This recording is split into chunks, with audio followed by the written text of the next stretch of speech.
Hello everyone, welcome to my YouTube channel. तो अगर आप लोग लॉ की डिग्री कंप्लीट कर चुके हो या लॉ कर रहे हो और अभी भी कंफ्यूज हो रहे हो कि मैं लॉ के बाद आखिर करूं क्या, तो ये वीडियो आप लोगों के लिए है। आज मैं आपको इस वीडियो के थ्रू बताऊंगी टॉप 10 करियर ऑप्शन जो आप लॉ के बाद कर सकते हो इन द ईयर 2025, क्योंकि इसमें ट्रेडिशनल ऑप्शंस भी रहेंगे ऑफ कोर्स, और कुछ मॉडर्न ऑप्शंस जो आजकल इमर्ज हो रहे हैं विद द ट्रेंड, हम उनकी बात भी करेंगे। कौन सा एग्जाम देना पड़ता है, क्या सैलरी रहती है अगर मैं higher studies for example LLM के लिए जाऊं, तो उसका रोड मैप क्या है, सब चीजों के बारे में आज हम इस वीडियो में बात करेंगे। सो आराम से पेन और पेपर लेके रिलैक्स होके वीडियो को देखना, एंड तक जरूर देखना, बिकॉज एट द एंड आपको क्लियर आइडिया मिल जाएगा कि आपको लॉ के बाद किस डायरेक्शन में जाना है। तो लेट्स बिगिन द वीडियो। सबसे पहले हम ट्रेडिशनल करियर्स की बात कर लेते हैं। ट्रेडिशनल करियर की बात करते हुए सबसे पहले हमारे दिमाग में आता है एडवोकेसी और लिटिगेशन, और ये दिमाग में आते ही हमारे दिमाग में आ जाता है कि अच्छा, काला कोट पहन के मिलॉर्ड मिलॉर्ड करना है। तो of course it is very much true. अगर आप कोर्ट रूम में केस फाइट करना चाहते हैं, क्लाइंट के लिए जस्टिस लेना चाहते हैं, ऐसा कुछ भी करना चाहते हैं, तो ये फील्ड आप लोगों के लिए है। अब ये करना कैसे है? एलएलबी तो आपने कर ली, ठीक है। उसके बाद आपको एआईबीई ऑल इंडिया बार एग्जामिनेशन आपको देना होगा। उसके बाद आप ऑफिशियली एडवोकेट बन जाओगे और आप अपने क्लाइंट के लिए केसेस डिफेंड कर सकते हो। काम क्या होगा? लॉ की डिग्री के दौरान आपको इतना तो पता लग ही गया होगा कि क्या काम रहता है। आपको क्लाइंट से मिलना है, उनका पॉइंट ऑफ व्यू सुनना है, ड्राफ्ट करना है, डिफेंड करना है, ये सब काम आपका रहेगा। अब बात कर लेते हैं मोस्ट इंपॉर्टेंट, सैलरी इसमें क्या होती है। तो अगर मैं आपको एक सच्ची बात बताऊं, तो सैलरी स्टार्टिंग में वेरी करती है। स्टार्टिंग में बेसिकली अगर आपको कोई 5,000 रुपीज भी दे रहा है तो मेरे अकॉर्डिंग वो ठीक है। आप जैसे जैसे आपका एक्सपीरियंस होता जाएगा वैसे वैसे आपकी कैपेबिलिटी के अकॉर्डिंग आपकी सैलरी जो है वो डिपेंड करेगी। तो this is the true opinion which I would like to give you. Second बात कर रहे थे हम जुडिशरी की। अगर आपका ड्रीम है एक पावरफुल चेयर पे बैठना, ऑर्डर ऑर्डर करना, तो जज बनना आपके लिए हो सकता है। इसके लिए क्या करना होगा? आपको जुडिशियल सर्विसेज एग्जाम देना होगा। काम क्या होता है? केसेस को सुनना, एविडेंस। यू ऑल नो कि जज का क्या काम होता है। प्रेस्टिजियस जॉब है, जॉब सिक्योरिटी है, सब कुछ है। अब एग्जाम होता कैसे है? हर स्टेट का अपना जुडिशरी का एग्जाम होता है, जिसमें कि प्री मेंस इंटरव्यू 3 स्टेजेस का एग्जाम रहेगा। अगर आपको इस पे एक फुल लेंथ वीडियो चाहिए तो आप कमेंट सेक्शन में बता देना, हम उसको लेके भी आ जाएंगे। हर स्टेट का अपना जुडिशरी का एग्जाम होता है। For example Delhi judiciary services, Himachal judiciary services, ऐसा एग्जाम रहेगा। उसके थ्रू आप जज बन सकते हैं। लोअर जुडिशरी से आपको स्टार्ट करना पड़ेगा। जैसे जैसे ईयर्स होते जाएंगे वैसे वैसे आपका प्रमोशन होता जाएगा। सैलरी इसमें ऑफ कोर्स गवर्नमेंट जॉब है तो 70,000 से स्टार्ट हो जाती है, विद जैसे भी आपकी सीनियोरिटी होगी वैसे बढ़ती जाएगी।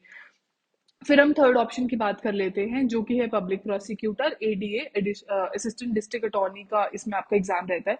अगर आपको लगता है कि गवर्नमेंट की साइड से आपको स्टैंड लेना चाहते हो या पब्लिक प्रोसिक्यूटर बनना चाहते हो, तो ये एक आपके लिए सॉलिड ऑप्शन है। गवर्नमेंट साइड के मतलब जो भी केसेस होते हैं गवर्नमेंट की साइड से आपको उनको डिफेंड करना होता है। इसमें एग्जाम्स जो हैं आपके स्टेट लेवल एग्जाम्स रहते हैं। एडीए के exams, Punjab ADA, Haryana ADA, ऐसे करके स्टेट लेवल के एग्जाम्स रहते हैं। सैलरी आपकी 50,000 से स्टार्ट हो जाती है टू 1 लाख। हर स्टेट पे वैरी करता है। जॉब सिक्योरिटी है, गवर्नमेंट जॉब है, इससे ज्यादा अच्छा और क्या चाहिए? तो एक ये ऑप्शन है। फिर आपको पता है, नेक्स्ट ऑप्शन की बात कर लेते हैं, कॉर्पोरेट लॉयर का ऑप्शन है। ये उन लोगों के लिए है जो डायरेक्टली कोर्ट में नहीं जाना चाहते बट बैक एंड पे काम करना चाहते हैं। कंपनीज के लिए कॉन्ट्रैक्ट देखना, मर्जर एक्विजिशन के काम, लीगल एडवाइस देना, कंपनीज को लीगल कंप्लायंस करवाना, ये सब काम रहता है। Law firms, PSUs, ONGC, NTPC, ऐसी सब कंपनीज होती है जिसमें आपका काम रहता है। सैलरी इसमें आपको स्टार्टिंग सैलरी 15,000 to 20,000 में रहती है, मैक्सिमम 30,000 अगर आपके पास एक्सपीरियंस नहीं है तो। बट जैसे जैसे आप लोगों के पास एक्सपीरियंस आएगा सैलरी ऑफ कोर्स आपकी बढ़ती ही जाएगी। तो ये एक इसका प्लस पॉइंट है। बट जॉब सिक्योरिटी और वर्किंग आवर्स, ये थोड़ा सा एक पॉइंट देखने वाला रहता है। नेक्स्ट हम बात कर लेते हैं ट्रेडिशनल करियर्स की, हम बात कर रहे हैं। नेक्स्ट है आपका सिविल सर्विसेज। आप सबको पता ही है इसके बारे में। यूपीएससी का एग्जाम होता है। अगर आईएएस आईपीएस ये वो बनना है, बड़ा कुछ आपको पावरफुल करना है, तो ये आप लोग कर सकते हो। इसमें लॉ ऐसे काम आएगा। लॉ तो हर जगह काम आता ही है। आपको ग्राउंड लेवल पे काम करना है तो लॉ बहुत ज्यादा काम आएगा। और लॉ ऑप्शनल के साथ आप लोग ये पेपर दे सकते हो। सैलरी और क्या जॉब सिक्योरिटी और क्या रिस्पेक्ट होती है उस पे मैं बिल्कुल भी नहीं बोलूंगी, वो आप सबको पता है। फिर हम बात कर लेते हैं इमर्जिंग करियर्स की। 2025 में ऐसी कौन सी चीजें हैं जो कोई नहीं कर रहा, अगर मैं करूंगी तो अच्छा करियर बन सकता है। तो फर्स्ट आपका इसमें रहेगा लीगल जर्नलिज्म। अगर लॉ पढ़ना, एक्सप्लेन करना, न्यूज के साथ जुड़ना, ये सब आपको पसंद है तो आप लीगल जर्नलिज्म कर सकते हैं। इस पे और रिसर्च करना या मुझे कमेंट सेक्शन में बता देना, मैं एक फुल फ्लेजेड इसके लिए वीडियो लेकर आऊंगी। आजकल ये फील्ड बहुत ज्यादा इमर्ज हो रहा है, क्योंकि कोई भी एक्ट पास हो रहा है, कुछ भी हो रहा है, तो न्यूज में वो चीज बहुत ज्यादा रहती है। तो if you are an advocate, आपको एक डिफरेंट नॉलेज है उस फील्ड का, तो आप उस चीज को ज्यादा अच्छे से एक्सप्लेन कर पाओगे और सब कर पाओगे।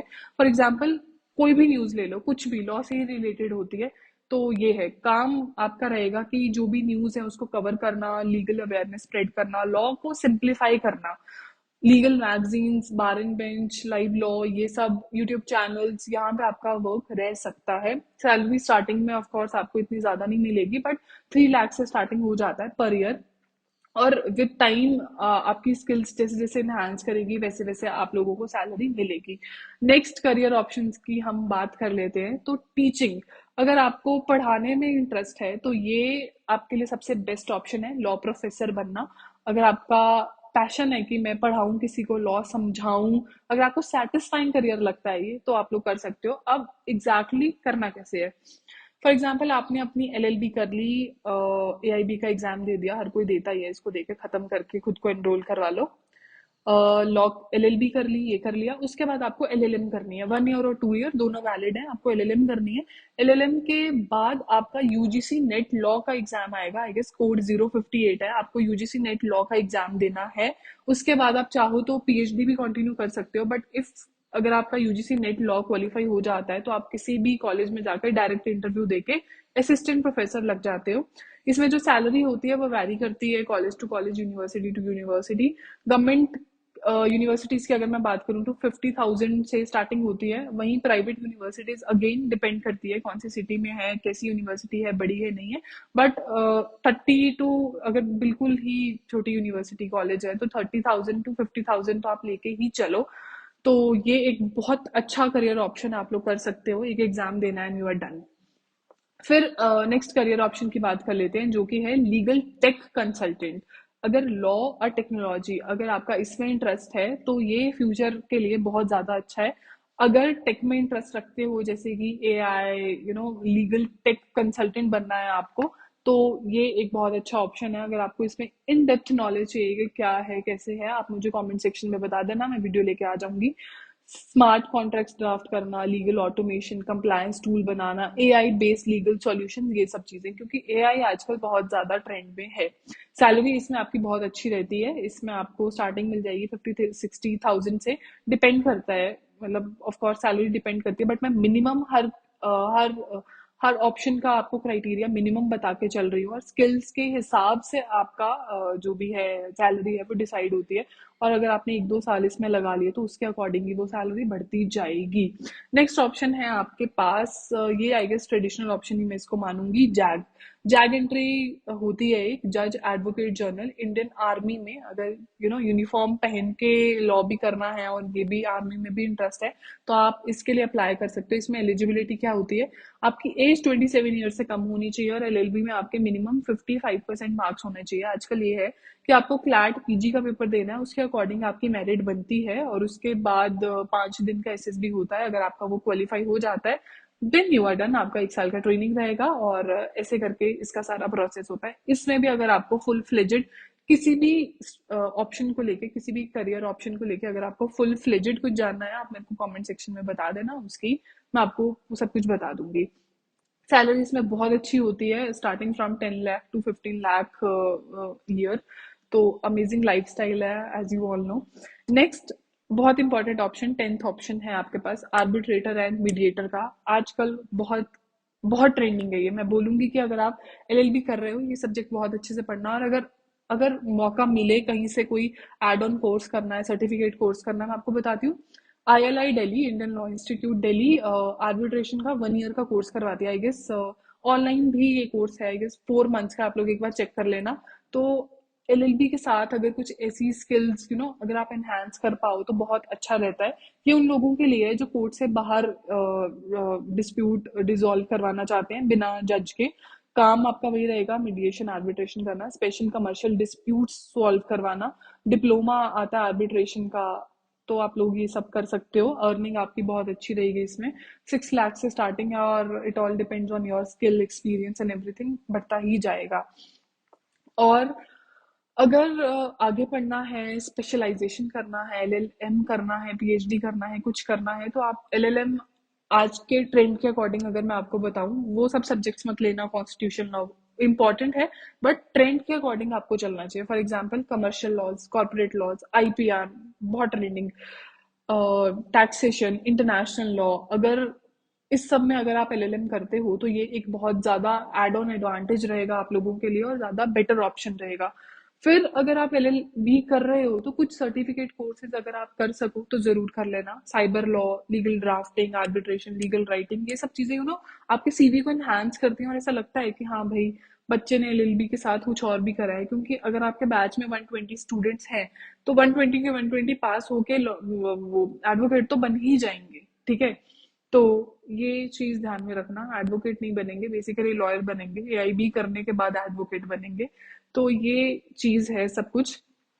अगर सैलरी की मैं बात करूं, तो एडवोकेसी में वही आपको 5,000 से स्टार्टिंग मैक्सिमम अगर कोई देता है, तो जज अगर आप बनते हो तो आपको 60-70,000 से स्टार्टिंग होगी। कॉर्पोरेट लॉ में थोड़ा पैसा है, स्टार्टिंग में 20-25,000 आपको मिलेगा, और वो विद एक्सपीरियंस बढ़ता ही जाएगा। अगर आप असिस्टेंट प्रोफेसर बनते हो तो 50-40-50,000 से आपकी स्टार्टिंग है, एंड विद एक्सपीरियंस वो बढ़ता जाएगा। एसोसिएट प्रोफेसर बनोगे, प्रोफेसर बनोगे, दिस दैट। आर्बिट्रेटर अगर बनते हो तो उसमें भी अच्छा पैसा है। तो फ्रेंड्स, अगर ये टॉप 10 ऑप्शंस आपको अच्छे लगे तो प्लीज मेरे चैनल को लाइक, शेयर, सब्सक्राइब करना। और अगर इन ऑप्शंस में आपको किसी एक पर्टिकुलर चीज पे इन डेप्थ नॉलेज चाहिए, तो आप मेरे को कमेंट सेक्शन में बता देना, उसके लिए हम एक सेपरेट वीडियो लेकर आएंगे। And thank you so much, that's it for the video. Don't forget to subscribe my channel. Thank you so much, take care, bye bye. जो भी आपकी क्वेरीज होंगी वो आप कमेंट सेक्शन में बता देना, I try to answer each and everything. Thank you so much, bye, that's it.